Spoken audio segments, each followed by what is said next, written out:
ज्ञानाञ्जनशलाकया चक्षुरुन्मीलितं येन तस्मै श्रीगुरुवे नमः। नमो महावदन्याय कृष्णप्रेमप्रदायते कृष्णाय कृष्णचैतन्य नाम्ने गौरतुषे नमः। हे कृष्ण करुणा सिंधु दीनबंधो जगतपते गोपेश गोपिका कांत राधा कांत नमस्तुते। तप्त कांचन गौरांगी राधे वृंदावनेश्वरी वृषभानुसुते देवी प्रणमामि हरिप्रिये। तवैवास्मि न जीवामि त्वया विना इति विज्ञाय राधे त्वं नय मां चरणान्तिकं। गुर्वे गौरचन्द्राय राधिकायै तदालये कृष्णाय कृष्णभक्ताय तद्भक्ताय नमो नमः। वाञ्छाकल्पतरुभ्यश्च कृपा सिन्धुभ्येव च पतितानां पावनेभ्यो वैष्णवेभ्यो नमो नमः। श्री कृष्ण चैतन्य प्रभु नित्यानंद श्री अद्वैत गदाधर शिवासादि श्री गौर भक्त वृंद।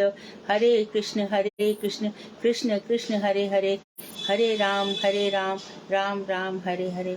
मैं सर्वप्रथम मध्य गुरुपाद पद्म परमाराध्यतम नित्यलीला प्रविष्ट ओम विष्णुपाद अष्टोत्तर शतक श्रीमद् भक्ति वेदांत श्री नारायण गोस्वामी महाराज मध्य शिक्षा गुरु पाद्म पद्म परमाराध्यतम परमहंसवर नित्यलीला प्रविष्ट ओम विष्णुपाद अष्टोत्तर शतक श्रीमद् भक्ति वेदांत श्री वामन गोसाई महाराज के श्री चरण कमलों में असंख्य कोटि दंडवत प्रणाम कर उनकी अहेतु की कृपा की वांछा करती हूँ।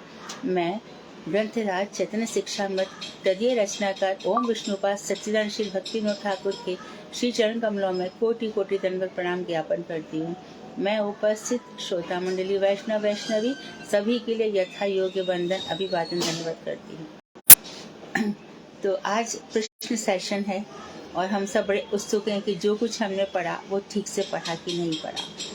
बहुत अच्छी बात है, जो कुछ पढ़ा जाए उसको गुना भी जाए, समझा भी जाए।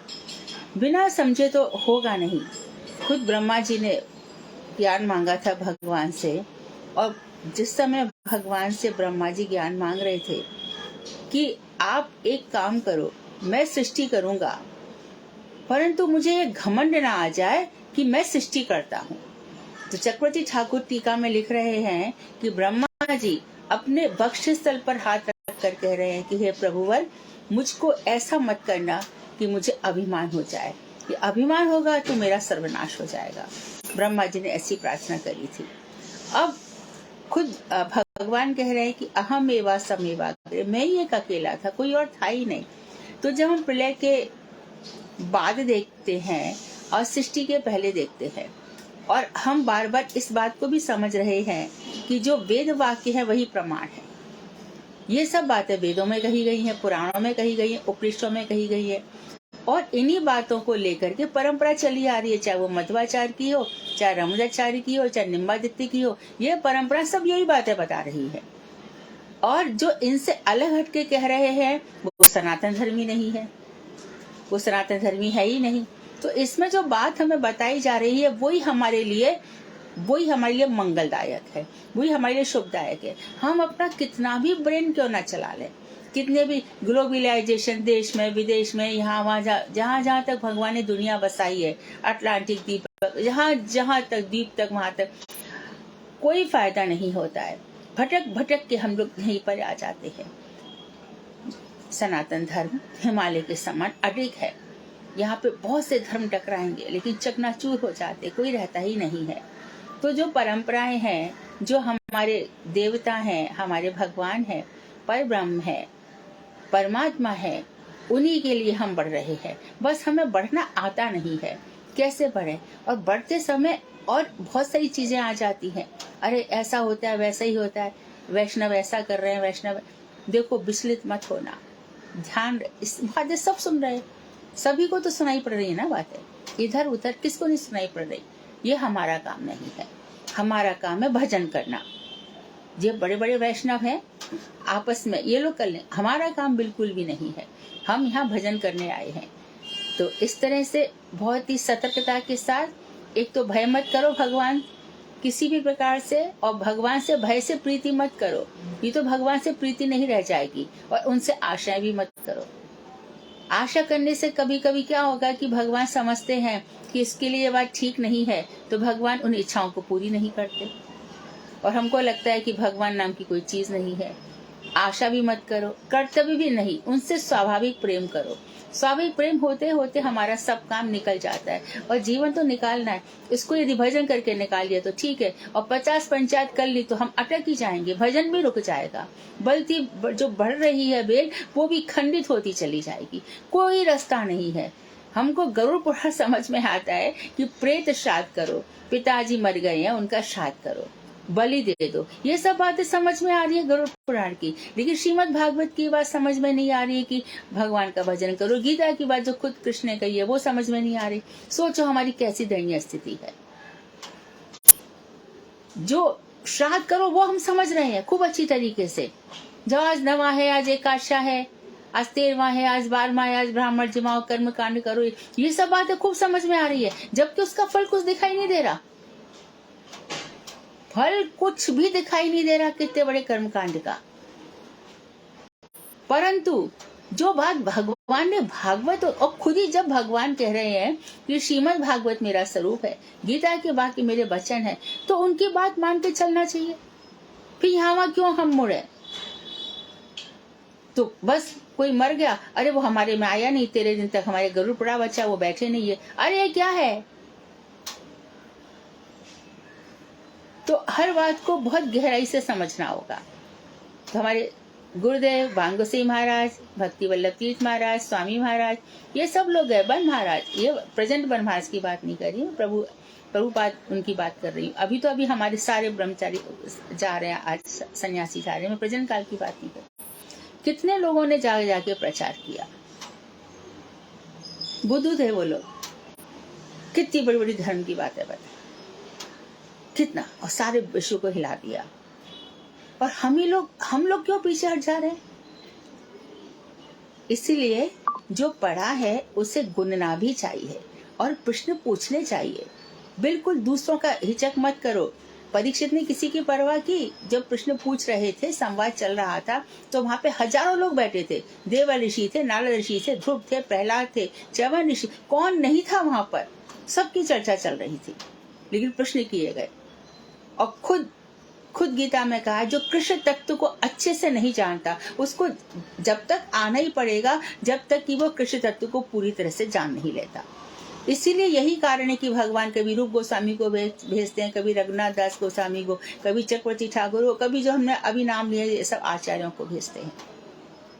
यही कारण है। मेरी बातें कहो, सुनो और अपने जीवन का उद्धार करो। तो आज हम जल्दी से प्रश्न उत्तर करके फिर क्वेश्चंस पूरा करके हम आज का पाठ भी करेंगे। प्रश्न पूछे जाएं। जी दीदी। हाँ। हरे कृष्ण, प्रणाम सभी। कोई भी शिक्षाष्टकम का कोई एक श्लोक सुनाइए। हरे कृष्ण दीदी। हरे कृष्ण।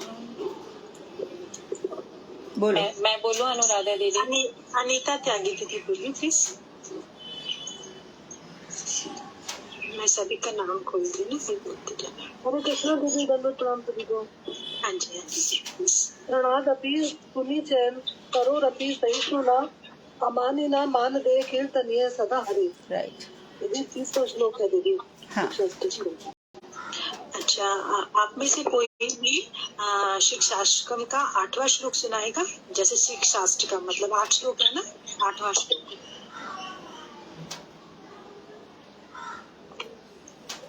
हरे कृष्णा दीदी, दंडवत प्रणाम सभी। हाँ। हरे कृष्णा दीदी। मैं मोहिनी दीदी। हाँ, हरे कृष्णा दीदी। मैं बोलूं? आशिलस्य वा पादरतां पिनष्टो माम दर्शनम नाम मर्म हताम करोतु वा यथा तथा वा विदधातु लंपटो मत प्राणनाथस्तु स एव नापरः। अगला है, श्री चैतन्य चरितामृत ग्रंथ के लेखक कौन है? अंजू कुमारी दीदी। अंजू कुमारी दीदी। अच्छा, अनुराधा दीदी। हाँ दीदी प्लीज बताइए। अंजू दीदी, अंजू कुमारी दीदी। चैतन्य चरितामृत के लेखक है किसने लिखा है? कृष्ण कविराज गोस्वामी। हाँ, कृष्णदास कविराज गोस्वामी। ठीक है। तो लेखक ने ये ग्रंथ जो लिखा है चैतन्य चरितामृत ग्रंथ है, ये किसकी कृपा से लिखा है? अनुराधा खंडेलवाल दीदी। ये जब ये वहाँ गए थे तो ये तो मदन मोहन की कृपा से लिखा है। मदन मोहन जी की कृपा से जब ये वहाँ पे गए थे मंदिर में, तो उनकी माला उनके ऊपर गिर गई थी, तो उन्होंने उन्हीं को कृपा पात्र समझा, कहने पर उन्होंने लिखना चालू किया। रूप रघुनाथ जी की कृपा भी बोल सकते हैं। हरे कृष्ण दीदी, मैं बताऊँ? हाँ, बोलो रघुनाथ बोलो। जी की कृपा हाँ से। जी, हाँ जी दीदी बताइए। हाँ जी, हरे कृष्ण दीदी, दंडवत प्रणाम। हाँ, हाँ जी। हम उन्होंने ये लेखक श्री महाप्रभु के जो साक्षात कृपा पात्र शिष्य थे ना, श्री रूप गोस्वामी जी और श्री रघुनाथ दास गोस्वामी जी के जो कड़चे थे ना, उनसे लिखा, उनसे उन्हें सहायता मिली। और इससे पहले भी जो कवि कर्णपुर ने चैतन्य चंद्रोदय नाटक लिखा था और वृंदावन ठाकुर दास का जो ग्रंथ था, उससे उनके विषयों से भी सहायता मिली, उसकी सहायता से लिखा। Good, nice. कृष्णा दीदी, दीदी नित्यानंद प्रभु जी के हाँ। स्वप्न में आकर भी सपनों में आए थे Nityanand Thakur. Perfect answer, right. सपनों में आए थे और रघुनाथ दास गोस्वामी ने कर्चे दिए थे और स्वरूप दामोदर ने रघुनाथ दास गोस्वामी को दिए थे। हाँ, और फिर ये तो ये सारी चीजें हो गई। कौन कौन सी चीजें हो गई?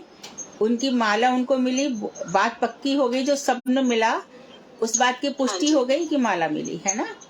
तो इस तरह से ये पूरा मिल करके फिर ये बना है, राइट। मोहन जी के मंदिर में। ठीक है। उस समय हाँ, श्री कृष्णदास कविराज गोस्वामी की उम्र कितनी थी? आयु 88 years। देखिए, जो जिसका नाम लेंगे ना प्लीज इसे सब, ताकि मैं चाहती हूँ सभी का ही नाम आता है। अगला है जो श्री चैतन्य महाप्रभु जी ने 2 ग्रंथ लिखे हैं, कौन से हैं? मतलब जो हम इस ग्रंथ इसमें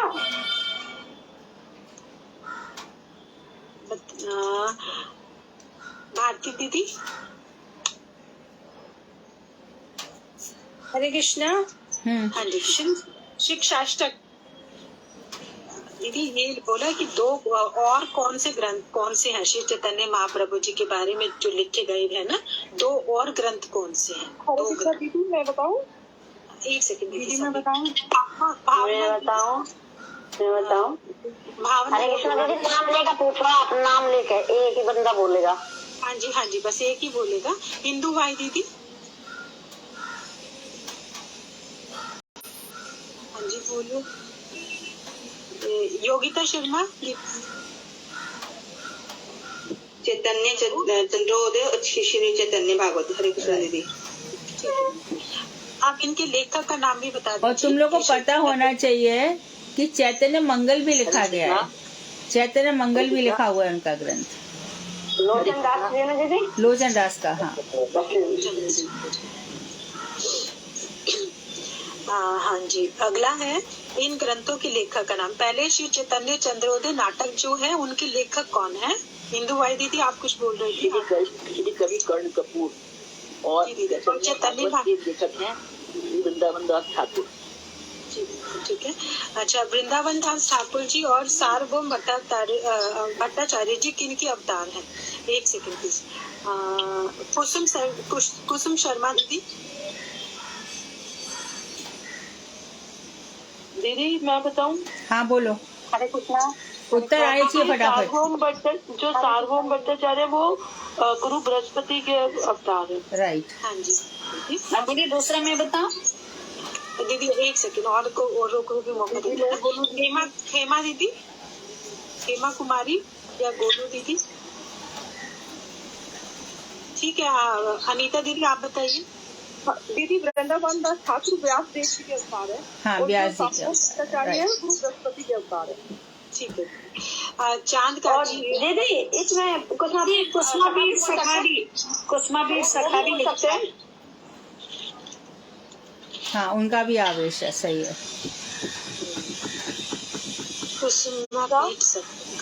कुसुमाबीर सखारी।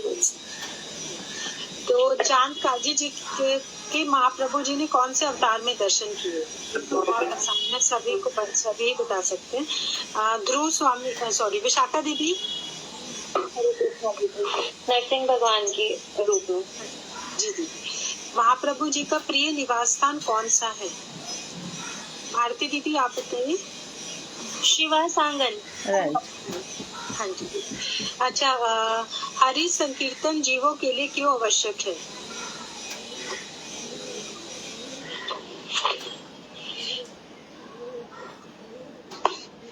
निशा दीदी। हाँ दीदी। हाँ जी। निशा गुप्ता। दीदी कलयुग में, हरे कृष्णा दीदी। हाँ जी दीदी।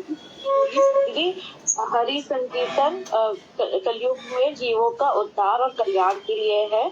कलयुग केवल नाम आधारा, सिमर सिमर कर उतर ही पारा। राइट। हरे कृष्ण। हरे नामे हरि नाम केवलम कुलो नस्ते नास्ते गति रहित। भगवान की कौन सी आयु? दीदी इसमें भी बोल सकते हैं कि यानी और में तो किसी में कल्याण हो सकता है। अगर हम जो जो सही नाम पढ़े तो वृक्षों का भी इसमें उद्धार हो सकता है। वृक्षों का, सभी प्राणियों का, और जानवर कोई भी अच्छा, और जीवों का उद्धार हो सकता है। लेकिन और एक चीज है कि शुद्ध वैष्णव और भावुक और रसिक भक्तों के मुख से निकलकर ही होगा।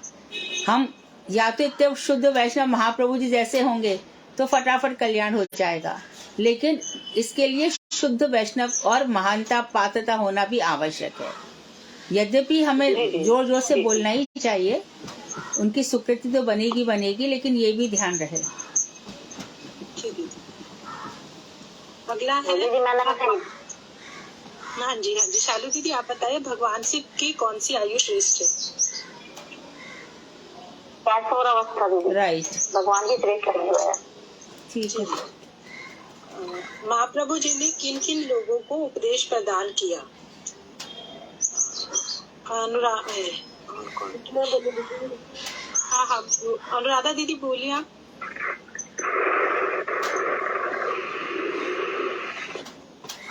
दो अनुराधा है, कौन सी अनुराधा? एक दूसरी वाली दीदी कौन है ना, अनुराधा दीदी।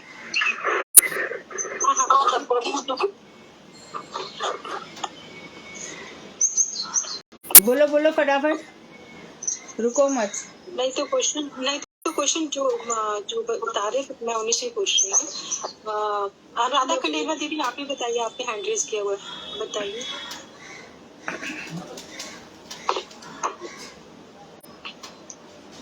हाँ जी दीदी बोलिए। मैं बोलूँ? अरे मेरा माइक नहीं खुला तो मैं बोल रही थी।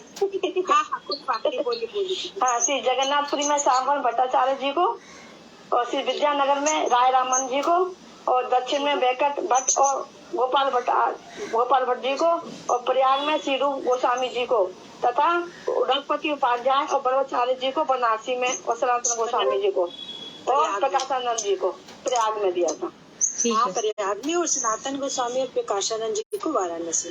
अच्छा, अब ये क्वेश्चन को प्रयास करना है, बहुत आसान क्वेश्चन है। महाप्रभु जी ने कितने वर्ष तक तीर्थों में भ्रमण किया? सब एक साथ बोलो। हरे कृष्णा दीदी। हाँ बोलो। 6 वर्ष। राइट, 6 वर्ष। परफेक्ट। महाप्रभु जी ने कितने वर्ष की आयु तक प्रकट लीला की? 48 24 वर्ष तक ग्रस्त लीला। 48। हाँ, मैं कितने वर्ष तक ग्रस्त आश्रम में रहती? 24 वर्ष तक। 24 प्लस 6 प्लस 18 ऐसे है। हाँ, 18 साल तक जगन्नाथपुरी में रहती। अच्छा, ये महाप्रभु की 3 अभिलाषाएं कौन सी थी जिनका आस्वादन करने के लिए वे आए थे? तुम आउट ऑफ द कॉन्टेक्स्ट जा रही हो। पहले तो वो राधा रानी से भाव का प्रकटन करने के लिए,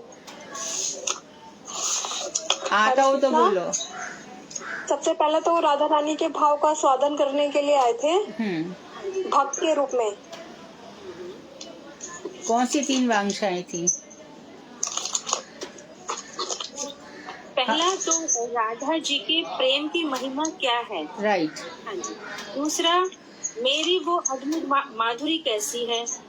हाँ जी। तीसरा, भगवान कह रहे हैं मेरे माधुर्य का आस्वादन करके राधा को कैसे सुख का अनुभव होता है। हाँ बिल्कुल perfect। एकदम सही।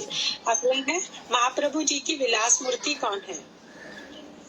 नित्यानंद प्रभु। Right perfect. महाप्रभु जी की दीक्षा गुरु कौन है? दीक्षा शब्द का अर्थ क्या है? दिव्य ज्ञान। और श्री चैतन्य महाप्रभु के पंच तत्व कौन से हैं? दीक्षा का अर्थ दी माने दिव्य ज्ञान और क्षमा माने अनर्थों का नाश। वो अनर्थों का नाश कर देता है। और अब है श्री चैतन्य महाप्रभु के पंच तत्व कौन से हैं? ये तो सभी मेरे ख्याल से कोई मतलब सभी बता सकते। हिंदू लेखा दीदी आप दूसरा वाला अनुराधा श्री चैतन्य महाप्रभु के पंचतत्व नहीं, खुद महाप्रभु भी पंचतत्व में है, तो आप पूछिए पंचतत्व कौन कौन से? पंच तत्व कौन से? श्री कृष्ण चैतन्य प्रभु नित्यानंद श्री अद्वैत गदाधर श्री सारी गौर भक्त। पंच तत्व दीदी इनका वो डिवाइडेशन है ना, जैसे कि भक्त रूप भक्त स्वरूप रूप सनातन भट्ट रघुनाथ जी गोपाल नहीं ऐसे नहीं भक्तावतारम भक्ताख्यम नमामि भक्त शक्ति का। जैसे श्री कृष्ण चैतन्य है वो भक्त रूप है, प्रभु नित्यानंद जी है वो पंचतत्व भक्त स्वरूप है, और श्री अद्वैताचार्य जी भक्त के अवतार हैं, और गदाधर जी भक्त की शक्ति हैं, और शिवासादि भक्त हैं। तो इस तरीके से भक्त वृंद हैं। हाँ जी भक्त हैं। तो नेक्स्ट क्वेश्चन है श्री चैतन्य महाप्रभु की शिक्षा का मूल क्या है? विशाखा दीदी। महाप्रभु की शिक्षा का मूल यही है कि जो कीर्तनाख्या भक्ति है, जो स्वरूप सिद्ध भक्ति है, वो ही करना। जीवों का स्वरूप सिद्ध भक्ति ही जीव का जो धर्म है वो असली धर्म है। मतलब कृष्ण प्रेम ही जीव का नित्य प्रेम की प्राप्ति। महाप्रभु जी ने श्री रूप गोस्वामी जी और सनातन गोस्वामी जी और नित्यानंद प्रभु जी को, मतलब पहले रूप और सनातन गोस्वामी और नित्यानंद प्रभु जी को प्रचार करने के लिए कहाँ कहाँ भेजा? पहले श्री रूप गोस्वामी और सनातन योगिता शर्मा दीदी। रूप गोस्वामी जी को मथुरा में, नित्यानंद प्रभु को गोरदेश में। हाँ जी दीदी बिल्कुल ठीक है। महाप्रभु जी ने स्वयं कहाँ प्रचार किया? इंदु लेखा दीदी, दूसरी वाली इंदु लेखा दीदी भी है ना एक और, या मधु त्रिशूल दीदी। दक्षिण भारत दक्षिण भारत दीदी।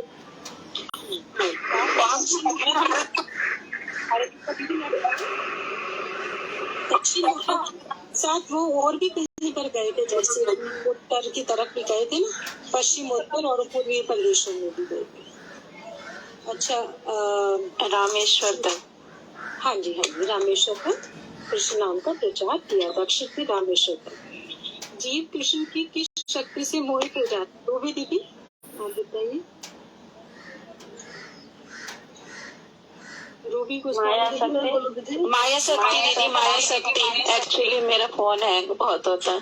माया शक्ति से जब जीव आता है ना संसार में, तो कृष्ण के सबसे ज्यादा मोहित होता है उनके माया शक्ति से, फिर वो माया में लिपट जाता है। ठीक है।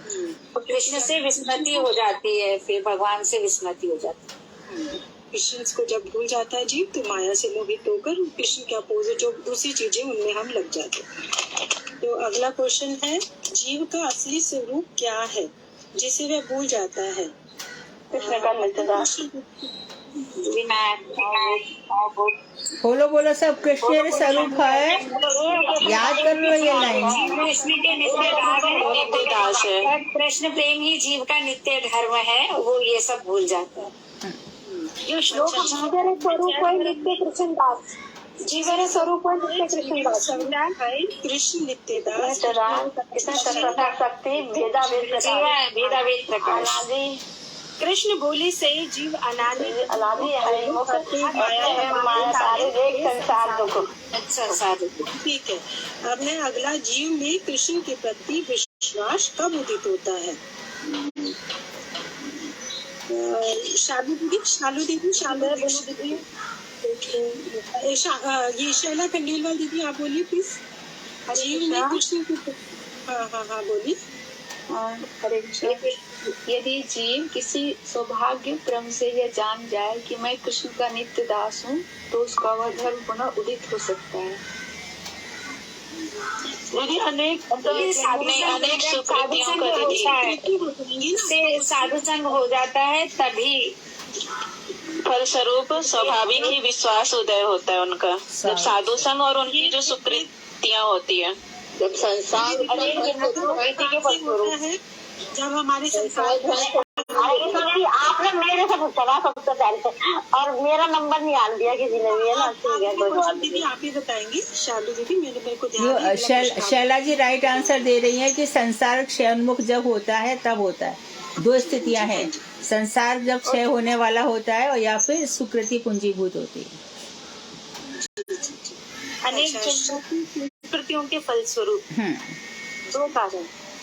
अगला क्वेश्चन शालू दीदी आप बताइए, श्रद्धा किसे कहते हैं? निश्चयता विश्वास को ही श्रद्धा कहते हैं। जब किसी का निश्चय पूरा विश्वास, दृढ़ विश्वास होगा, उसे ही श्रद्धा कहते हैं। शास्त्रों के प्रति और गुरु वचनों के प्रति। शालू शास्त्रों के प्रति, गुरु वचनों के प्रति। कृष्ण भक्ति करने से ही जीवन में सब कुछ करना हो जाता है, ऐसा सुदृढ़ विश्वास जब होता है उसको श्रद्धा कहते हैं। तो जिस जीव की हृदय में श्रद्धा प्रबल रूप से उदित हो जाती है, वह किस मार्ग में सहजता से, प्लीज सभी मत बोला, ये वन वर्ड ही है तो इससे फिर है ना, वह किस मार्ग में सहजता से प्रवेश पा जाता है? उमा दीदी आप बताएंगे। निशा गुप्ता दीदी आप बताइए। दीदी राग मार्ग। ठीक है। श्रद्धा उत्पन्न होने के बाद भक्ति की क्रम बताइए। शैला दीदी आप बताएंगे। सत्यवती दीदी ये क्या है? सत्यवती दीदी हाँ जी दीदी। श्रद्धा, साधु संग, भजन किया, अनर्थ निवृत्ति, निष्ठा, रुचि, जी जी, आसक्ति, भाव और फिर प्रेम। ठीक है ठीक है। अगला क्वेश्चन है, प्रारंभिक अवस्था में श्रद्धा को भाव अवस्था तक के जाने के लिए हमें किन आदेश और निर्देश का पालन करना होता है? सत्यवती दीदी। हरे कृष्ण, दंडवत प्रणाम दीदी। ये कुछ मतलब प्रारंभिक अवस्था में सदगुरु का आश्रय ग्रहण कर उनके आदेश और निर्देश के अनुसार भजन करते करते वहीं दृढ़ श्रद्धा के रूप में परिवर्तित होकर भावावस्था को प्राप्त करते हैं। श्रद्धा के लक्षण बताइए। शास्त्र और गुरु के वचनों के प्रति विश्वास होना श्रद्धा का लक्षण है। नेक्स्ट क्वेश्चन है,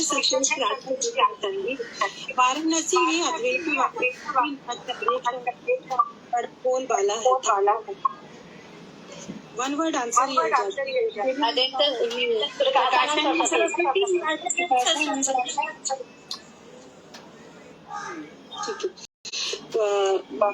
प्रकाशानंद सरस्वती जी ने महाप्रभु को क्या परामर्श दिया था? रेवती दीदी आप ट्राई करेंगे।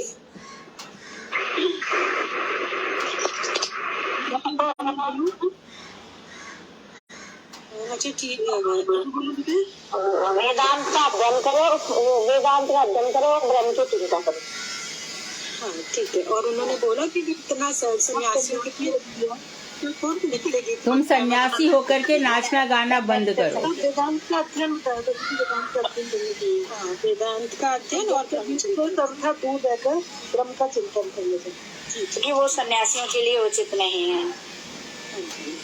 महाप्रभु जी ने क्या उत्तर दिया?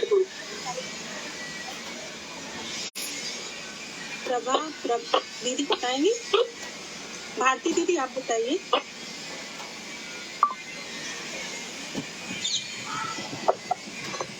भारती दीदी, महाप्रभु जी ने क्या उत्तर दिया? हरे कृष्णा, हरे कृष्णा। महाप्रभु जी ने बड़ी ही नम्रता के साथ उत्तर दिया कि मूर्ख हो, तुम्हारा वेदांत में अधिकार नहीं है। और इसलिए तुम जो सब प्रकार के मंत्रों का सार स्वरूप कृष्ण नाम महामंत्र है उसका जप और कीर्तन किया करो। और क्या होगा, कृष्ण मंत्र जब आप करोगे तो जड़िया शक्ति दूर होकर हमारी रतिमती श्री कृष्ण के चरणों में अपने आप हो जाती। अगला है, महाप्रभु के वचन सुनकर उनके गुरुदेव जी का क्या उत्तर था? हैंड रेज करके रखिए आप, है ना, अगर किसी को नहीं आता तो आप उनसे पूछ लो। कुसुम शर्मा दीदी। हरे कृष्णा। महाप्रभु का वचन सुनकर उनके गुरुदेव ने ये कहा था,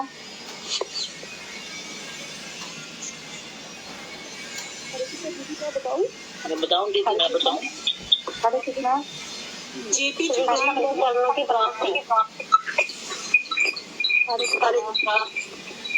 बोलो बोलो, कोई तो बोलो।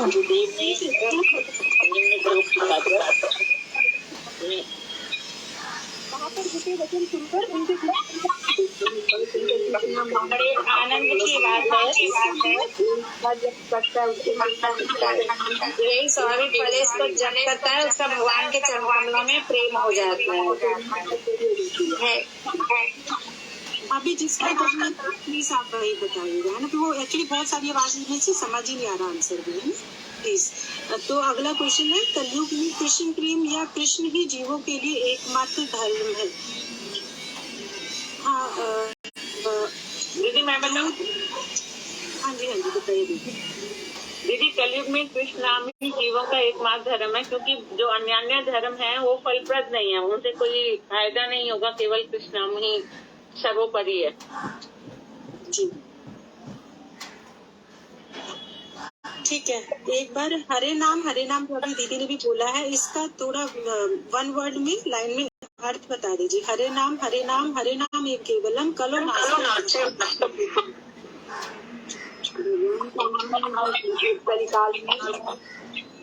भक्ति प्रदान करने, नहीं, भक्ति प्रदान करने वाला नहीं, कल युग में दूसरी कोई गति। हरे नाम के बिना हमारी कोई गति नहीं है।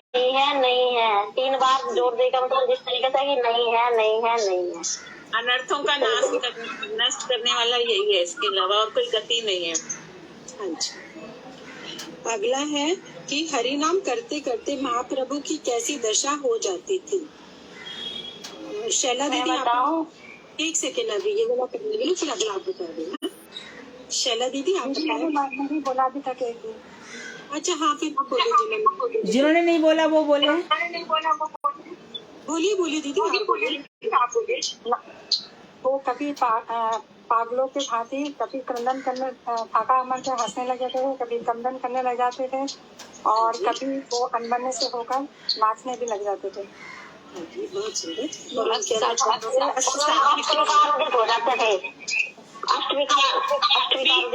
उन्मत्त होकर नृत्य करने लग जाते थे। हाँ, वो पूरा हो ही जाएगा, आगे चलो। हाँ।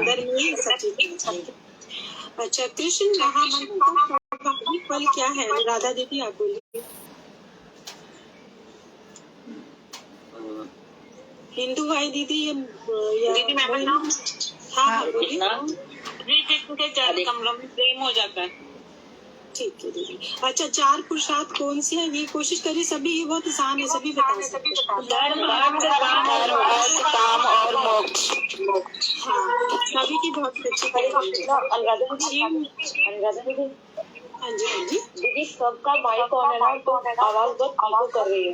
हाँ, इसीलिए सब अपना माइक बंद कर दे, जिसका नाम होगा मैं देख लूंगी, मैंने देख लिया रेज हैंड में, मैं उनसे पूछ लूंगी। दीदी वो अपना हैंड भी सब नीचे कर लेंगे, और जब उत्तर देना होगा जब ये अपना हैंड ऊपर करेंगे सब।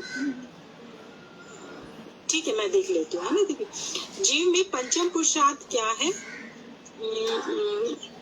कुसुम शर्मा दीदी बताइए। कृष्ण प्रेम।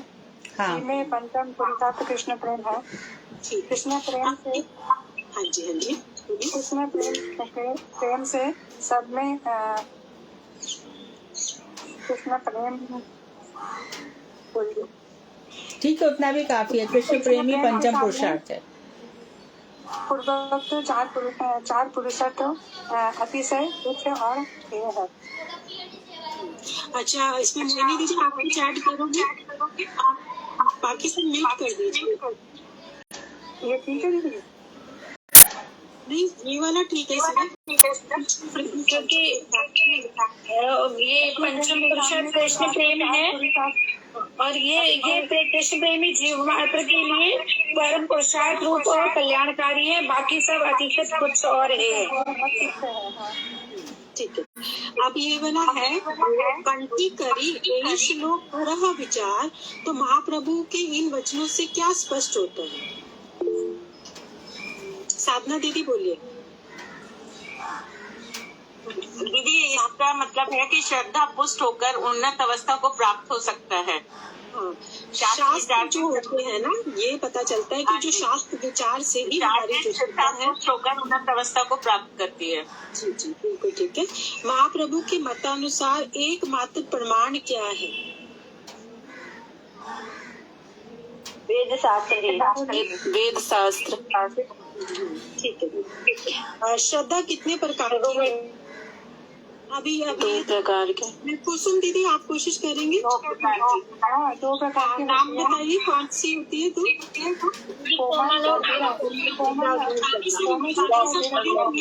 एक एक करके कोमल श्रद्धा, दृढ़ श्रद्धा। हाँ जी बिल्कुल ठीक है। अभी मैं नीचे से शुरू कर रही हूँ, है ना, योगिता शर्मा से। जिनको अगर नहीं आएगा फिर उमा अरोरा दीदी के पास क्वेश्चन पास आउट हो जाएगा, तो इस तरीके से चल रहे हैं। कोमल श्रद्धा और दृढ़ श्रद्धा में वन लाइन का ही आंसर डिफरेंस बता दीजिए। योगिता शर्मा दीदी आप बताइए। कोमल श्रद्धा में भक्ति नहीं होती और भक्ति नहीं बढ़ती, क्योंकि भक्ति का उदय होता है। सॉरी मैं भूल गई। अच्छा कोई नहीं, उमा दीदी आप एक सेकेंड बस, मैं यहीं से पीछे बैक से पास आउट कर रही हूँ, मतलब 1 by 1 सबके पास उमा दीदी। भक्ति नहीं होती। आप बताइए कोमल और दृढ़।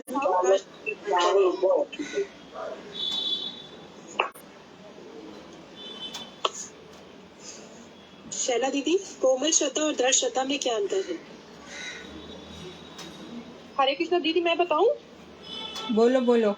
हाँ जी। कोमल श्रद्धा बटी हुई रहती है, वो एक निष्ठ नहीं होती।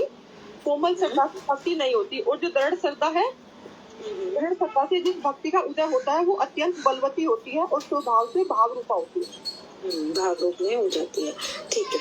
अच्छा कृष्ण में उसका साधु संग नहीं हो पाता ना, इसलिए वो सुन कुछ पाता नहीं और उसका जल्दी से पतन हो जाता है। साधु संग नहीं हो पाता। कृष्ण के प्रति प्रीति का अंकुर उदित होने का क्रम बताइए। ये बहुत आसान है, ये पहले भी क्वेश्चन में आ चुका है कुछ मिलकर जुलकर। तो कृष्ण में श्रद्धा, साधु संग, श्रवण कीर्तन, अनंत निर्वृत्ति, निष्ठा, रुचि, आसक्ति, ये है क्रम। और जब आसक्ति आ जाएगी, कृष्ण के प्रति प्रीति का अंकुर द्वितीय प्रेम बोला। तो कोमल श्रद्धा वाले साधक की भक्ति क्रम में कैसे प्रोग्रेस होगी, उन्नति कैसे होगी? हेमा कुमारी दीदी या इंदु लेखा दीदी आप बताइए। हरे कृष्णा। हाँ जी। कोमल श्रद्धा वाले व्यक्ति के साधक के मन में जो है, जिनमें शास्त्र और साधु संग के बिना कोई गति नहीं होती है, और कोमल श्रद्धा वाले साधक को दीक्षा ग्रहण करना अत्यंत आवश्यक हो जाता है। परफेक्ट। और 10 पहलू में जो हमें 10 मूल दीदी ने सिखाए थे, तो 10 मूल में पहला मूल क्या है? हिंदू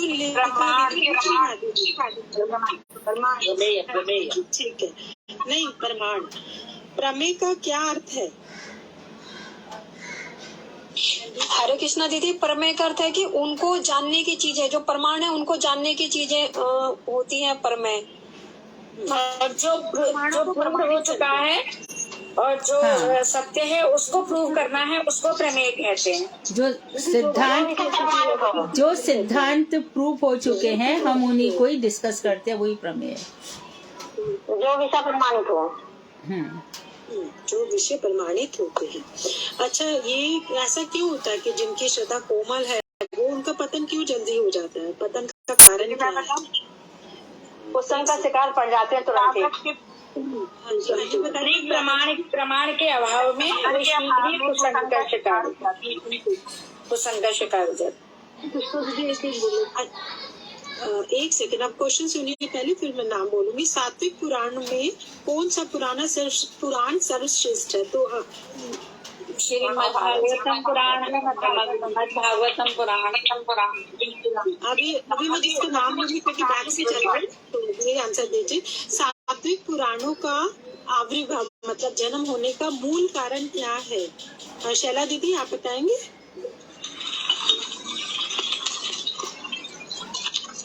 या सत्यवती दीदी या संतोष, इन तीनों में से कोई, फिर मैं आगे जा रही हूँ।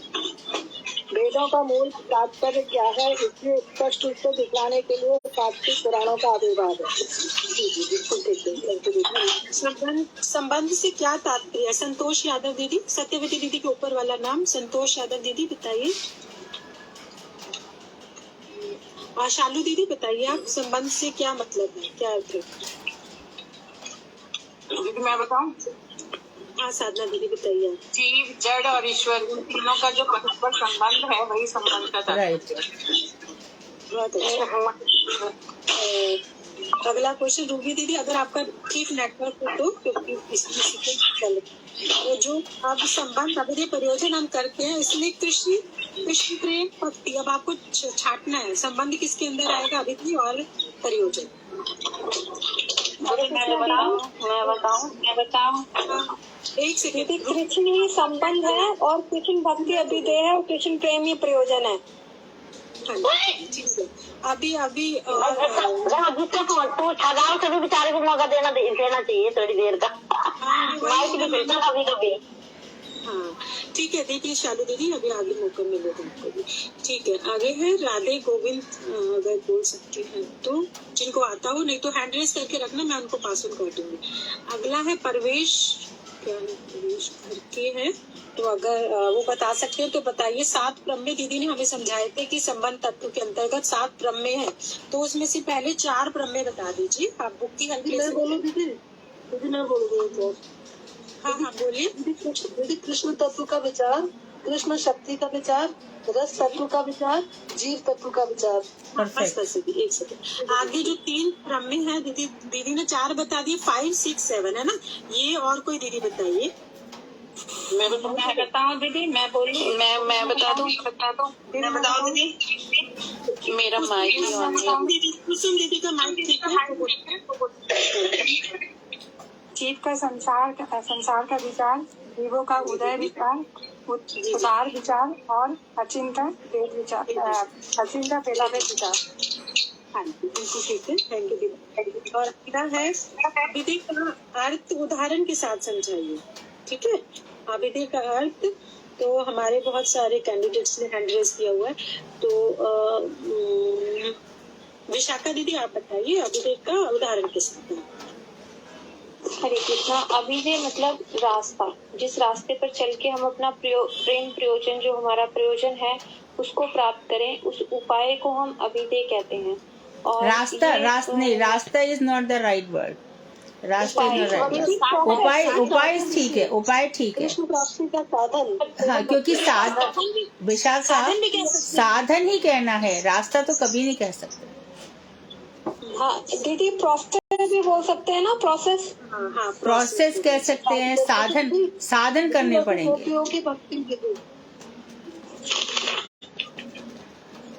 तो प्रयोजन प्राप्त करने का जो उपाय है उसे अभिधेय कहते हैं। ये परफेक्ट है। प्रयोजन हमारा कृष्ण प्रेम है, तो अभिधेय जो है वो कृष्ण भक्ति है।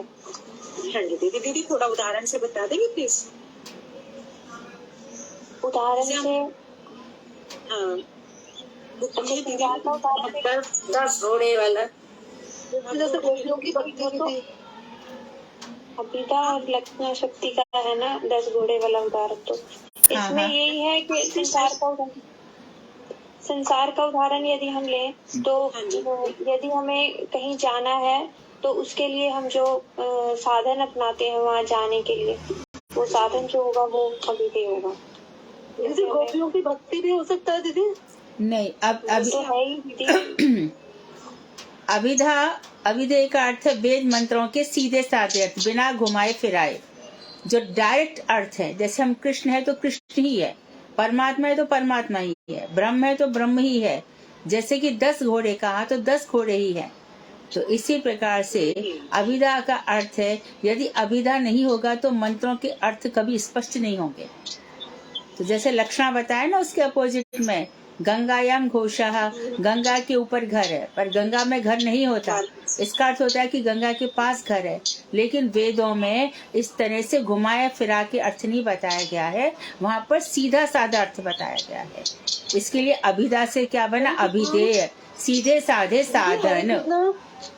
एक सेकंड दीदी को बोलेंगे प्लीज। क्वेश्चन दीदी, कोई भी क्वेश्चन दूसरा है दीदी, अभिधेय है ये, अभिधा नहीं है दीदी, अभिधेय आपने पूछा है।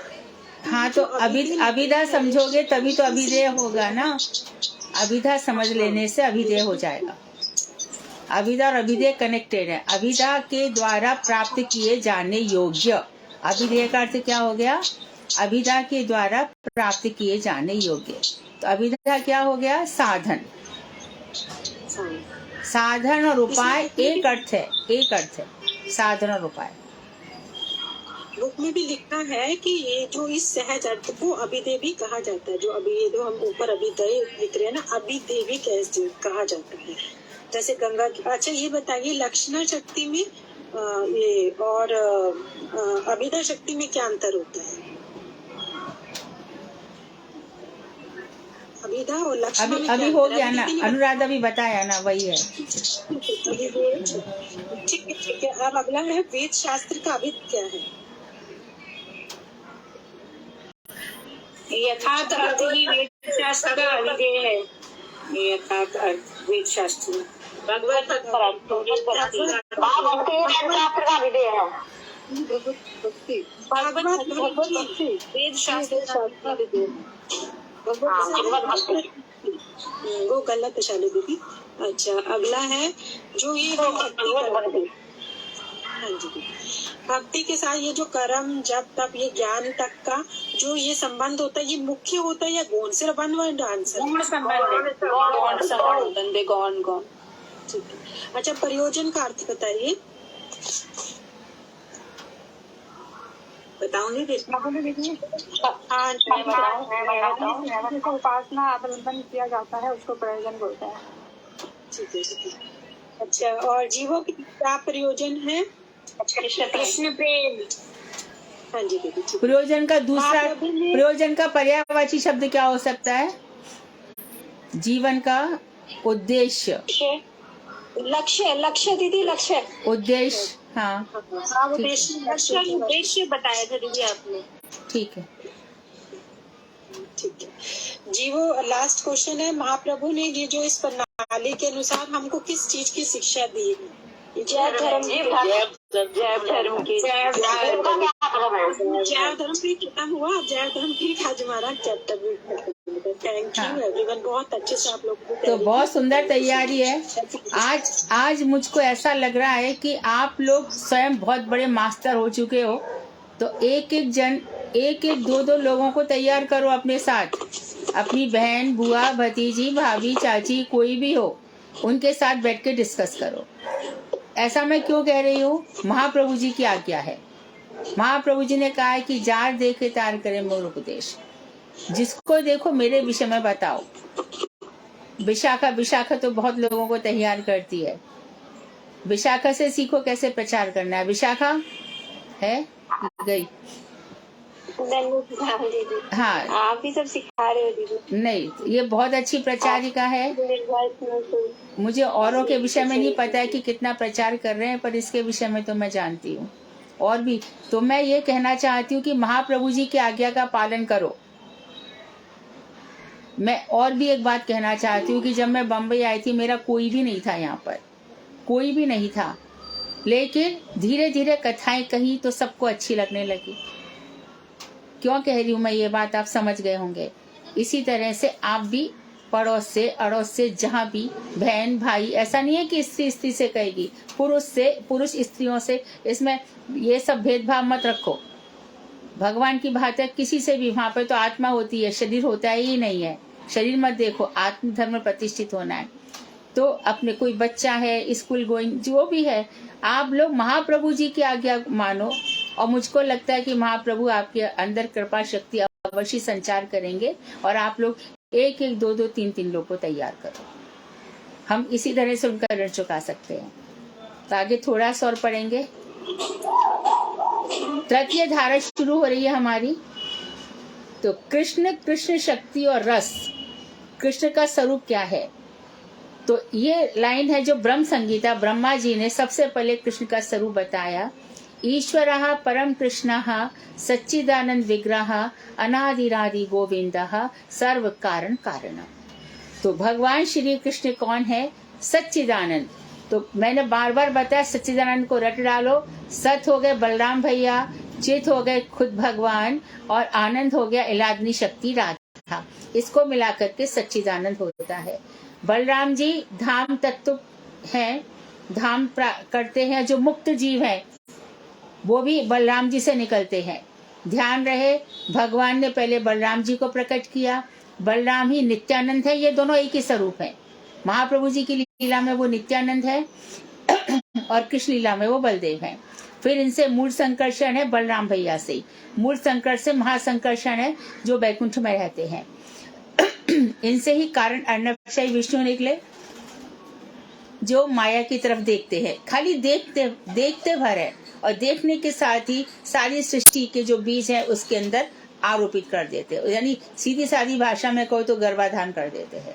तो फिर वो प्रकृति इन सबको रचा करती है, माया देवी भगवान के ईक्षण से। ईक्षण मतलब देखना। वेद और उपनिषद में क्या कहा गया है? देखो, तुम लोग प्रचार करोगे तो इन मंत्रों को सीखो। ये मैं मंत्र बोल रही हूँ। सा एकक्षत, उन्होंने देखा। मेरे गुरुदेव जब यहाँ से गए थे तो उनको बहुत प्रसन्नता थी कि वो काफी सन्यासी लोग खड़ा कर गए हैं जो देश विदेश में प्रचार करेंगे। मेरे भी प्रसन्नता यही होगी कि तुम लोग कितना प्रचार करोगे। इसलिए सही चीजें सीखो। चैतन्य शिक्षा में तुम्हें बहुत कुछ सिखा जाएगा। खुद का जीवन का तो उद्धार हो ही जाएगा, दूसरों को दिखाने के लिए भी तुम परिपक्व हो जाओगे। ध्यान रखना। तो सा एकक्षत उन्होंने देखा। तो देखने का अर्थ स्पष्ट हो गया कि जो ब्रह्म है वो निर्गुण निराकार नहीं है। आंख है तभी तो देखा। और एक को हम बहुश्यामः, उन्होंने सोचा मैं अकेला हूं, मैं बहुत हो जाऊं। यदि मन नहीं होता तो सोचा कहां से? यही प्रमाण है कि हमारे भगवान निर्गुण निराकार नहीं है। निर्गुण का अर्थ है कि उनके अंदर ये जगत के जो माया के 3 गुण है वो नहीं है। निराकार जो जगत का आकार है वो नहीं है। जैसे कि वो काला रंग है। काला रंग यानी कि जहाँ कोई रंग नहीं होता है वो काला रंग होता है। जैसे कि पानी है, पानी का कोई रंग नहीं होता। आप पहले यहाँ समुद्र देखोगे तो अरे कितना नीला है, और पास में जाकर के समुद्र का पानी ले आओ तो नीला रंग कहाँ चला जाता है। इसी प्रकार से आकाश को देखो तो लगा नीला, लेकिन जैसे से हवाई जहाज में उड़ते जाओ, ऊपर उड़ते जाओ तो देखोगे यहाँ रंग था ही नहीं। तो जो रंग नहीं होता है वही रंग काला रंग होता है। तो ऐसे भगवान के निर्गुण इसीलिए है वो, इसीलिए निराकार अर्थात ये जगत का आकार नहीं है। क्यों? क्योंकि वो बूढ़े नहीं होते, जवान भी नहीं होते, वो किशोर रहते हैं, हमेशा किशोर रहते हैं। श्रीमद् भागवत में लिखा है कि जो प्रद्युम्न थे उनके सन और ग्रैंडसन अनिरुद्ध, उनकी बहुएं कृष्ण को देख करके लजा जाती थी। लजाई तो कंस की मैया भी थी। जब कुरुक्षेत्र में यज्ञ चल रहा था तो कृष्ण को देख के भाव उसके अंदर भी आया था, परंतु वो कुटिला थी, ठीक ठाक औरत नहीं थी। तो उनका तो एक तो कृष्ण के लिए जब आपको बोला जाए जन्माष्टमी पे आप लोग सभा करोगे कि कृष्ण का परिचय दो, तो सबसे पहले आप यही बोलोगे कि कृष्ण सच्चिदानंद है। सत हो गए बलराम जी, बलराम 10 प्रकार से उनकी सेवा करते हैं। धाम तत्व जब भी होगा, बलराम जैसे देवकी जी के यहाँ पे निकाल दिया गया, उनको सत्वाकर्षण में संकर्षण उनका खींच लिया गया, धाम बना गए। और नरसिंह देव भी आएंगे तो वो अस्त्र बनकर आएंगे, कुछ ना कुछ वो सेवा हमेशा ही करेंगे। चामर भी वही है, व्यजन भी वही है, पंखा, सिंहासन, सब कुछ बलराम जी है। और तो और छोटी बहन अनंग मंत्री के रूप में भी वही आते हैं। चेतना चेतना नाम, जितनी भी चेतन वस्तु है संसार में, श्री कृष्ण परम चेतन है। और आनंद, भगवान श्री कृष्ण आनंद के बिना रह नहीं सकते, वो स्वयं आनंद में रहते हैं। और उनकी सबसे बड़ी कमी या विशेषता ये है कि वो रोना धोना पसंद नहीं करते। वो स्वयं आनंद में रहते हैं और चारों तरफ उनके आनंद ही आनंद बिखरा होता है। वन में जाएंगे तो सखाओं के साथ, और रात्रि काल में गोपियों के साथ, दिन में मैया यशोदा, सब जगह वो आनंद बिखेरते हैं। और कुछ तो ऐसा जरूर है कि कितने ही लोग कृष्ण के प्रेम में पागल होकर घर परिवार छोड़ करके उनमें रम जाते हैं। फिर ऐसी स्थिति होती है, वो प्यार करे ना करे, हमारी सुने ना सुने, अब तो वो हमारे हैं, हम कुछ नहीं जानते। 8वां श्लोक पढ़ा ना, आश्लस्तुवा पुनस्तुवा पादरताम पुनस्तुवा, चाहे वो मेरा आलिंगन करे, चाहे पैरों के नीचे कुचल डाले, जन्म जन्म में वही मेरे है। इस तरह से तो ये सच्चिदानंद है। जब आप किसी को बताएंगे तो इस तरह से बोलेंगे। और विग्रह स्वरूप है। विग्रह मतलब उन्होंने विशेष रूप से जिस शरीर को धारण किया हुआ है, भगवान का जो विग्रह है वो ऐसा नहीं है कि आए भगवान और मर गए और चले गए जब बूढ़े हो गए, वो वैसे ही रहते हैं, सर्वकाल वैसे ही है। तो विग्रह स्वरूप श्री कृष्ण ही परम ईश्वर है। यानी कि परम क्यों लगा दिया, ईश्वर बहुत है, अर्थात ब्रह्मा जी भी हैं, शंकर जी भी हैं, और थोड़ी थोड़ी तो ये चंद्रमा सूर्य को भी जैव धर्म में बताया गया, थोड़ी थोड़ी कामनाएं पूरी कर सकते हैं। तो ब्रह्मा, शंकर, इंद्र, चंद्रमा, इन सबको बताया गया। तो जो इतने ईश्वर है वो परम ईश्वर है। योगेश्वर भी बहुत है, परंतु भगवान योगेश्वरेश्वर है। क्यों? शंकर पार्वती इत्यादि के साथ है, लेकिन भगवान योगेश्वरेश्वर ऐसे हैं क्योंकि इतनी सारी गोपियां हैं, परंतु भगवान श्री कृष्ण कभी विचलित नहीं होते। और श्रीमद् भागवत में लिखा है, गोपियों के प्रेम के आगे तब भी झुक जाते थे, लेकिन रुक्मणी, सत्यभामा जो इतनी अनिंद सुंदरियां हैं, श्री कृष्ण के चित्त को विचलित कभी नहीं कर सकी। भगवान उनके पास रहते ही नहीं थे, बार बार हस्तिनापुर चले जाते थे। अब बता रहे हैं कि देखो, उनका आदि या कारण और कोई दूसरा नहीं है, उनको किसी ने पैदा नहीं किया, उनका कोई कारण ही नहीं है, वो स्वयंभू है, कोई और नहीं है। तो यशोदा इत्यादि क्या, भगवान ने उनको आशीर्वाद दिया, किसी अवतार में आऊंगा यशोदा तो तुझे मैं अपनी मैया बना लूंगा। नित्य जगत में यशोदा जी है, परंतु कृष्ण को पैदा थोड़ी कर सकती है।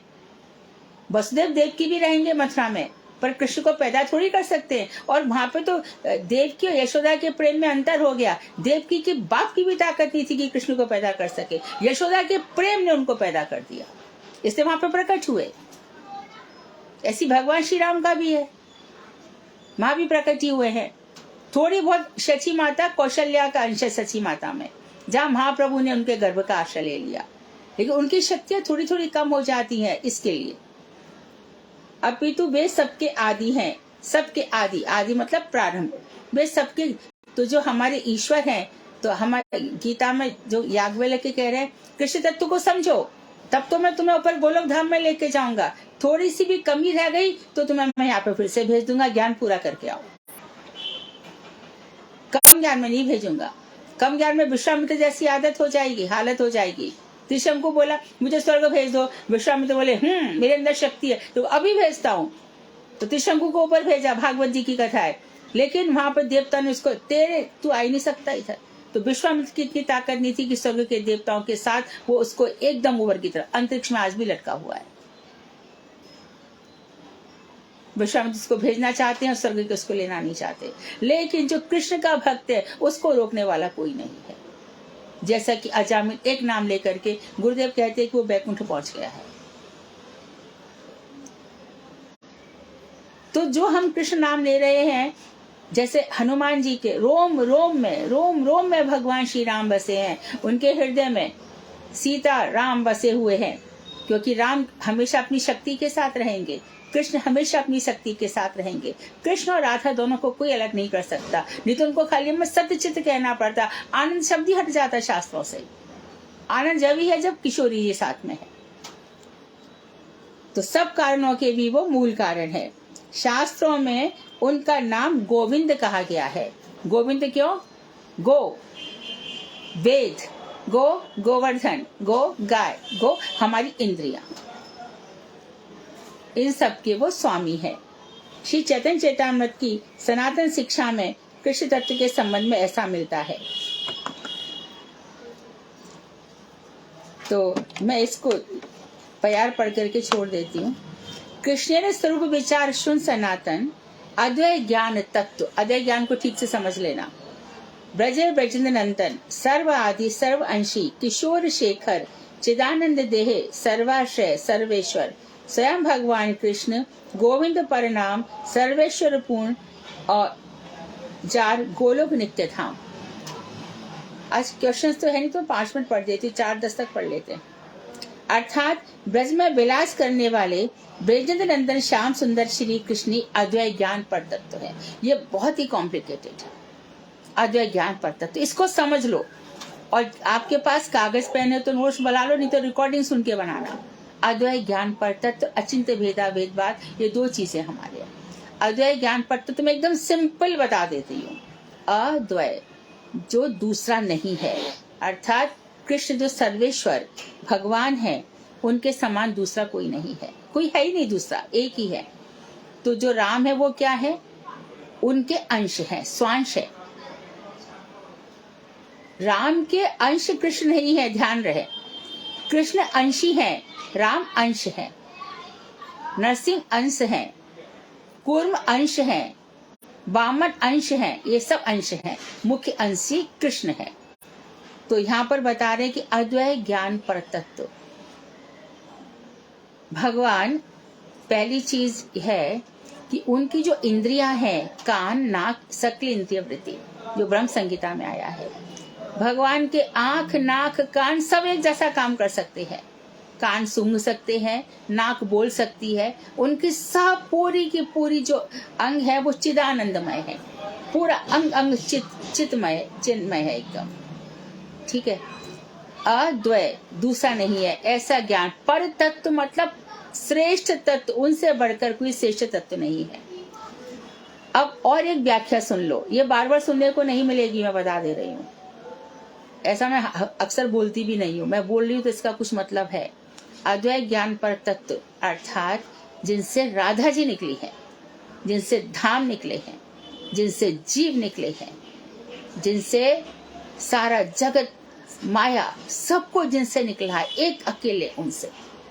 जन्मादस्य यतः, श्रीमद् भागवत का पहला श्लोक, जन्म सृष्टि स्थिति संहार सब उनसे निकले हैं, उनके जैसा दूसरा कोई नहीं है। राधा जी ने उनसे ही निकली, जीव उनसे ही निकले, जड़ प्रकृति उनसे ही निकली, एक अलग श्रेष्ठ है वो, वही अद्वैत ज्ञान पर तत्व, उनके जैसा दूसरा कोई नहीं है।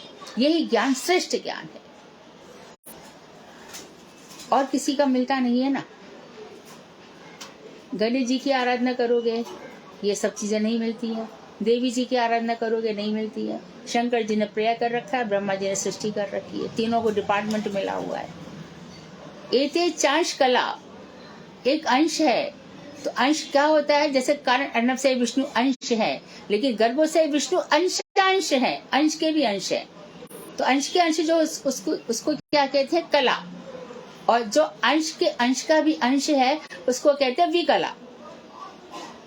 तो ये चांस कला, ये सब अंश है, कलाएं हैं, कोई उनका अंश है, कोई अंश का अंश है, लेकिन भगवान अद्वैत है, उनके जैसा कोई नहीं है। मैं प्रश्न बनाने वालों से निवेदन करना चाहूंगी कि वो इस बात पर प्रश्न बनाए, क्योंकि ये सिद्धांत है बहुत तगड़ा, इसको समझना आना ही चाहिए।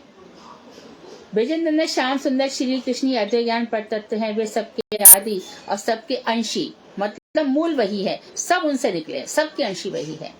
जैसे कि हमारी किशोरी जी से कितनी सारी सखियां प्रकट हुई, पर मूल अंशनी कौन है? हमारी राधा जी। जहाँ तक कि सीता जी भी, जितनी भी सर्व कांतिमयी, सर्व लक्ष्मीमयी राधा जी, सारी लक्ष्मी। कौन कौन सी लक्ष्मी? बरहा जी की, जो अब हम नवदीप में आप देखोगे, वृंदावन में आप देखोगे, बरहा जी के साथ लक्ष्मी जी खड़ी है। ये लक्ष्मी कौन सी आ गई? ये भी राधा जी के अंश। एक लक्ष्मी चंचला है जो समुद्र से निकली है। एक लक्ष्मी ऐसी भी है जिसको भृगु की बेटी कहा जाता है। लक्ष्मियां कई है, ऐसी नहीं है कि कोई एक है। जो समुद्र से लक्ष्मी निकली वो चंचला है, आज यहाँ कल वहां है। और जो नारायण वाली लक्ष्मी है वो तो उनके चरणों को पकड़ के बैठी है। और मूर्ख लोग ऐसे होते हैं, दीपावली पे लक्ष्मी जी आई है, लक्ष्मी जी की पूजा करते हैं और साथ में गणेश जी रख देते हैं, पर लक्ष्मी जिनके चरणों को पकड़ के बैठी हूँ, नारायण को छोड़ करके आप लक्ष्मी जी को बुला रहे, तो सब गड़बड़ कर रहे हो ना। आप उनके पति को उनसे अलग कर रहे हो। इसे लक्ष्मी मानो, आ भी जाए तो चंचला लक्ष्मी आ जाएंगी और वो बुद्धू बना करके चली जाएंगी, भगवान से उठा करके दूर फेंक देंगी। तो राधा जी सर्व लक्ष्मीमयी है। तो जितने भी भगवान के अंश होंगे सब की सेवा कौन करेंगी? और राधा कृपा कटाक्ष में भी कहा गया प्रमोद काननेश्वरी, वो प्रमोद कानन की ईश्वरी जो सीता जी है, प्रमोद कानन में रहती है, उनकी भी ईश्वरी वही है। तो उनसे विभिन्न प्रकार से ये सब निकला है। तो मूल अंशिनी कौन हो गई? राधा जी। भगवान श्री कृष्ण से ये निकली है। मूल इनके भी कौन रहेंगे? कृष्ण। तो जब भक्ति होती है तो दोनों मिलकर के भक्त को समझ में आ जाता है कि चैतन्य महाप्रभु क्यों दो रूप धारण कर रहे हैं, हमारे हृदय में विरह भाव जगाने के लिए। ये विरह भाव का जब तेज होता है ना, विरह का जब विरह का ताप जलता है ना, तो उसमें सारे कल्मश मिट जाते हैं, हृदय शुद्ध हो जाता है। विरह ताप नहीं है तभी तो पद प्रतिष्ठा पैसा धन लड़की लड़का ना जाने क्या क्या चाहिए, क्योंकि वहां पे वो मिटा ही नहीं है, वहां पे वो वासनाएं जा ही नहीं रही है। वो कैसे मिटे? ज्ञान की अग्नि से। ज्ञान का तेज जब यहाँ पे हृदय में ज्वलित हो जाता है तो अवस्थाएं आई थी ना, धूमायित, दीप्त, सुदीप्त और ज्वलित। बहुत समय तक जब ये रहता है, आया चला गया तो कुछ नहीं होता, थोड़ा थोड़ा होगा, सुकृति बनती जाएगी। तो ये सबके आदि है, सबके अंशी है। और किशोर शेखर है, किशोर शिरोमणि है। किशोर जो रघुपति उपाध्याय से महाप्रभु जी ने यही पूछा सबसे सुंदर अवस्था एज कौन सी है, तो उन्होंने कहा टीन एज सबसे अच्छी है। देखो इस समय बहुत ही सौंदर्य होता है, लड़का हो या लड़कियां हो। लड़की देखो जब वो 8th 9th स्टैंडर्ड में पढ़ती है, कितनी सुंदर उसकी आंखें कभी नीचे झुकती है, कभी चलती है, कभी शर्माती है, कभी खिलखिला के हंसती, कभी बोलती है। कैसा सौंदर्य होता है। इसी प्रकार से लड़के थोड़ा सा यंग हो जाते तो उनकी खिलखिला के हंसना, तो ये वयस जो है वो सबसे सुंदर मानी गई है। इसलिए श्री कृष्ण ने इसी उम्र को, और हमारी राधा ठाकुरानी जो राधा स्वामी, उन्होंने इसी उम्र को लिया। हमारी जितनी भी सखियां हैं और जो लोग मंजरी भाव से उपासना करेंगे वो भी अपने जैव धर्म के अनुसार इसी, चाहे वो पुरुष है चाहे स्त्री है, अपने इसी रूप का ध्यान करेंगे। उनका स्वरूप सच्चिदानंद है, वे सबके आश्रय, सर्वेश्वरेश्वर, सभी ईश्वरों के ईश्वर तथा स्वयं भगवान है। शास्त्र में उनका नाम गोविंद बतलाया गया है। संपूर्ण ऐश्वर्यों से पूर्ण गोलोक ही उनका नित्य धाम है। तो धाम मैंने बताया, धाम भी सब उनसे निकले हैं। ये सब कुछ बलराम भैया सब कुछ कर देते हैं। और नीचे इनसे जो निकली है माया, ये यहाँ पे माया अध्यक्षिण प्रकृति सूयते चराचर जगत। प्रकृति इस चराचर जड़ और चेतन में जगत को उत्पन्न करती है, ये तत्व है। कल भी बहुत सुंदर पाठ होगा कि 3 प्रकार के दर्शन कौन कौन से हैं। बहुत ही सुंदर, बहुत ही सिद्धांतपूर्ण, रसपूर्ण, आनंदपूर्ण। तो कल हम इसकी व्याख्या करेंगे। वांछा कल्पतरुभ्यश्च कृपा सिंधुभ्येव च पतितानां पावनेभ्यो वैष्णवेभ्यो नमो। हरे कृष्णा। जी हाँ दीदी, फिर हाँ ईश्वर की डेफिनेशन क्या हुई? हाँ, ईश्वर की डेफिनेशन, ईश्वर की परिभाषा हाँ, क्या ईश्वर का होता है, देखो जो भगवान है ना और ईश्वर, इन दोनों में अंतर है। जो भगवान षडेश्वर पूर्ण है ना, जिनके अंदर संपूर्ण यश, संपूर्ण श्री, संपूर्ण ज्ञान, संपूर्ण वैराग्य, संपूर्ण सौंदर्य और संपूर्ण शक्ति, ये 6 होंगे।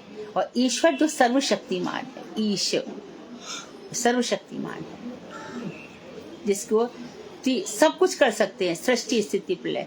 और कभी कभी किसी किसी में ऐसा भी देखा जाता है कि शंकर भी सृष्टि स्थिति प्रलय कर सकते हैं। कभी कभी ब्रह्मा, वेदांत में बताया गया है ब्रह्मा भी सृष्टि स्थिति प्रलय कर सकते हैं, लेकिन श्री कृष्ण की इच्छा होने पर, उनके आदेश होने पर। ईश्वर धातु। हाँ। और गो का मतलब आपने एक इंद्रियां बताया, गाय बताया, तीसरा अर्थ क्या बताया? गोवर्धन भी होता है, वेद भी होता है, और वेद वेदों में जिनका वर्णन है, वो गो माने वेद भी होता है। और दीदी जो अद्वैत ज्ञान पर तत्व आपने समझाया, मतलब इससे दो अर्थ से मैं समझ पाई। एक तो ये कि भगवान के अलावा कोई है ही नहीं, क्योंकि सभी कुछ भगवान से निकला है, इसलिए हम कह सकते हैं कि भगवान के अलावा कोई दूसरा नहीं है। हाँ। एक तो ये, और दूसरा यही कि उनके जैसा कोई नहीं है। नहीं, असमूर्त तो हो गया कि उनके समान कोई नहीं, उनसे ऊंचा कोई नहीं, असमूर्त है। और दूसरा उनसे ही सब कुछ निकला है, राधा जी, धाम, सारे जीव, सारे सब कुछ उनसे ही निकला है, उनसे ही सब कुछ निकला है। और उनका दूसरा कोई है ही नहीं उनको। हाँ, पर तत्व, वो श्रेष्ठ तत्व है। और एक तीसरा भी दीदी ने बताया था कि उनकी इंद्रियां समान रूप से काम करती हैं, वो चिन्मय हैं। हाँ, और स्वगत, सब इंद्रियां सभी काम कर सकती है। हाँ, ये वाला, ये सकलेंद्रिय वृत्ति ब्रह्म संहिता का श्लोक है। और सजातीय हो गया स्वगत भेद रहित, ये हो गया स्वगत। और दूसरा सजातीय, जो उनके स्वांश हैं, जितने परशुराम, कूर्म, मत्स्य अवतार, ये सब कृष्ण से निकले, उनमें कोई अंतर नहीं है, रस की दृष्टि से अंतर है बस। और तीसरा विजातीय, विजातीय भेद रहित, अर्थात जड़ जगत विभिन्नांशम जीव, उनसे हमारा भी कोई मतलब उनसे भेद नहीं है। अंश है हम सब उनके, विभिन्न अंश हैं, डिफरेंट हैं, उनके जैसे नहीं है, पर है उनके अंश। शरीर हम ना आत्मा है, लेकिन हम मरणशील शरीर में रह रहे हैं। मरणशील शरीर में हम आत्मा है जो इसमें रह रही है, इसका आश्रय लेकर के। और दीदी जो मायावादी कहते हैं, उनका भी, वो भी अपने को अद्वैत ज्ञान ही मानते हैं। उनका जो मायावादियों का ज्ञान है वो अद्वैत मानते, अद्वैत नहीं कहते वो। हाँ, उनका अद्वैत है, यानी कि दो है ही नहीं, सभी ब्रह्म है, सर्वम खलविदम ब्रह्म, सभी कुछ ब्रह्म है। एक दफे वो ऐसा बोलते हैं और दूसरी बार बोलते हैं ब्रह्म सत्यम जगत मिथ्या। उनको ऐसा लगता है कि ब्रह्म ने क्या किया, वो माया का सहारा लेकर के अपने आप को भूल गया। मायावादी है ना, माया का सहारा लेकर के वो नीचे आ गया, माया की चक्कर में पड़ गया। जिस समय माया से वो शुद्ध हो जाएगा तो वो ब्रह्म बन जाएगा, ऐसा उनका कहना है। अद्वैत और अद्वैत दो अलग word. Thank you. Hare Krishna. Hare Krishna. Hare Krishna. हाँ भगवान अलग है, ईश्वर अलग है दीदी। हाँ, भगवान और ईश्वर में डिफरेंस होता है। नहीं, कैटेगरी है, उन्हीं को ईश्वर भी कहेंगे। सर्वेश्वर कहा है ना, सभी के ईश्वर। वैसे ईश्वर शंकर जी को भी कह सकते हैं, और ईश्वर इनको भी कह सकते हैं, ब्रह्मा जी को भी। लेकिन ये सर्वेश्वर है, सारी शक्तियां हैं। लेकिन जैसे कि ब्रह्मा जी में रस की दृष्टि से भगवान ब्रह्मा जी बंशी नहीं बजा सकते, शंकर जी भी जिस तरह से बासल रस इत्यादि का रसास्वादन नहीं कर सकते, वो इनके अंदर है, कृष्ण के अंदर है। संपूर्ण ऐश्वर्य है, संपूर्ण ज्ञान है, संपूर्ण वैराग्य है, संपूर्ण सौंदर्य है। यश, ऐश्वर्य, श्री, ज्ञान, वैराग्य, ये उनके अंदर षड ऐश्वर्य रहते हैं। और संपूर्ण सौंदर्य उनके जैसा। अब ब्रह्मा की पत्नी जो गायत्री है, आप जो पुरुष लोग हैं उनको गायत्री दी जाती है, पर गायत्री का मतलब ही नहीं जानते। वो खुद गायत्री कहती है कृष्ण से कि मेरा जो पति है वो चतुर्मुख है, तो मुझे कृष्ण के अंदर ज्यादा सौंदर्य लगता है। जिस दिन ये समझ में आ जाएगा तो पुरुष वर्ग को गायत्री सिद्ध हो जाएगी। दीदी क्वेश्चन बन सकता है ना कि भगवान और ईश्वर में क्या अंतर है, क्वेश्चन बन सकता है। नहीं, भगवान ईश्वर की, इसको तत्व से समझ लो, तत्व से समझ लो। ईश्वर वही है, लेकिन भगवान में 6 भग होते हैं, 6 ऐश्वर्य होते हैं। ईश्वरः परम कृष्णः, ईश्वर कृष्ण के लिए आया ही है ना। तो ईश्वर हम औरों को भी कह सकते हैं, लेकिन जब हम ईश्वर कहेंगे तो कृष्ण के साथ खाली ईश्वर कह के थोड़ी छोड़ा उन्होंने। ईश्वर बताया, फिर परम कृष्ण, फिर सच्चिदानंद विग्रह भी बोला, फिर अनादिरादि भी बोला, फिर सर्व कारण कारण, इतने सारी चीजों को लेकर के चले वो। खाली अकेला ईश्वर थोड़ी का, अकेला ईश्वर तो अब मानो गणपति जी के अंदर बहुत विघ्न विनाशन की शक्ति है, परंतु मोक्ष इत्यादि देने की सामर्थ्य नहीं है। ईश्वर उनको भी कह सकते हैं। जिसके अंदर शक्तियां हैं। शक्ति जहाँ विराजती है वो ईश्वर है, लेकिन इतने सारे विशेषण भी रहने चाहिए। दीदी 6 भाग कौन से होते हैं? 6 भाग भगवान में आपने 6 ऐश्वर्य, सौंदर्य, यश, ज्ञान, वैराग्य, हाँ 5 हो गए ना। ऐश्वर्य, सौंदर्य, यश, ज्ञान, वैराग्य, बल, शक्ति, संपूर्ण बल। थैंक यू, धन्यवाद। हरे कृष्णा दीदी। जी हाँ दीदी, आपने बताया कि चैतन्य महाप्रभु के प्रभु, आपने एक लाइन में बताया था कि वो विरह को महसूस होता था, विरह। तो इसका वो एक साथ उत्पादन कैसे करते थे दीदी? ये आप उस लाइन को बस एक्सप्लेन कर दीजिए जो आपने बताया। महाप्रभु विरह का रसास्वादन कैसे कर सकते थे? क्या पूछ रहे हो आप? जैसे आपने बताया कि जी, मैं पूछ रही हूँ कि आपने बताया कि राधा रानी और ठाकुर जी, कृष्ण जी दोनों साथ में मिलित अवतार हैं, तो वो विरह को जो आस्वादन करते थे, तो वहाँ पे जैसे विलास वगैरह का जो आपने भी एक लाइन में बताया, प्लीज उसको आप एक्सप्लेन कर दीजिए दीदी, वो मुझे समझ में नहीं आया। चैतन्य महाप्रभु रसराज और महाभाव दोनों को लेकर के आए। रसराज कृष्ण हो गए, महाभाव विश्वानुनंदिनी हो गए। इन दोनों भावों को वो लेकर के आए थे, ठीक है। राधा की कांति, राधा कांति लेकर के आए, चमक जो देह की चमक है और जो भाव है उन दोनों को लेकर के आए। लेकिन वास्तव में वो कौन है? रसराज। तो राधा रानी को जो विरह की अनुभूतियां होती थी वो चैतन्य महाप्रभु को होती हैं। कहाँ जाओ कहाँ पाओ, गंभीरा में सिर पटक पटक के होते थे, कहाँ है कृष्ण, कहाँ है कृष्ण, इस तरह से है। तो ये जो विरह भाव है, कृष्ण के विरह जो जीवों को होना चाहिए, हम सबका ऐसा होना ही चाहिए। जब ये विरह हो जाएगा तब हृदय के सारे की सारा अंधकार मिट जाएगा। ये विरह रस होगा तब तो विरह होगा ना। पहले रस हो, पहले रस के पहले भजन हो, और भजन के पहले तत्व पूरा हो।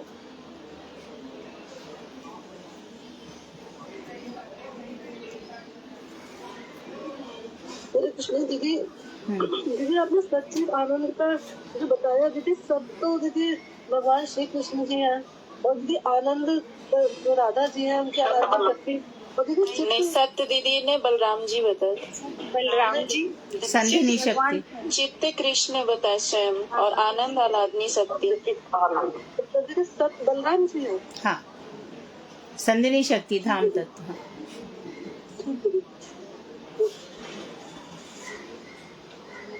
आज का लेक्चर इम्पोर्टेंट है, रिकॉर्डिंग सुनना 2-3 दफे, जल्दी समझ में नहीं आएगा। जी दीदी। हाँ हरे कृष्ण दीदी, एक कीर्तन करो। हाँ बोलो गा। कितने बज रहे हैं? नंबर 136। शालू जहाँ जल्दी गाओ शालू।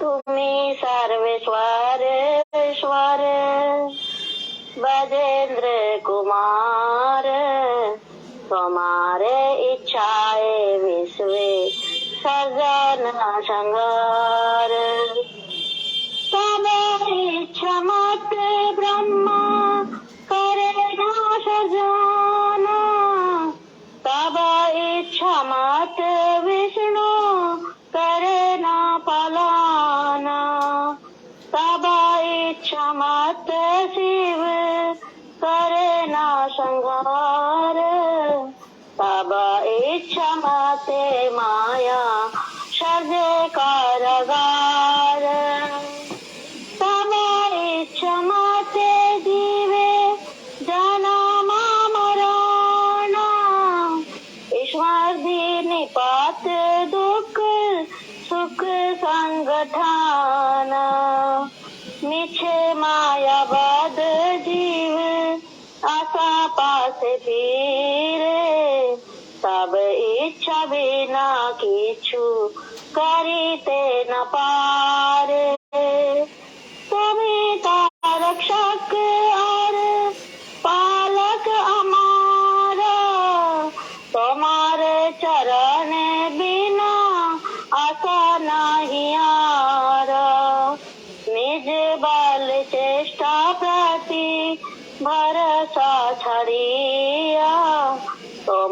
तुम्हारे इच्छाए आची निर्भर करिया बागाती विनोद आती दीन अंकिंचन तुम्हारे इच्छाए तारे जीवन मरण तुम्ही सर्वेश्वर स्वर बजेंद्र कुमार तुम्हारे इच्छाए विश्वे सजन संगारे जय विजेंद्र नंदन जय विजेंद्र नंदन विजेंद्र नंदन जय विजेंद्र नंदन की जय। बहुत सुंदर। आज चालू तुमने बहुत सुंदर गाया, बहुत ही सुंदर, वेरी गुड।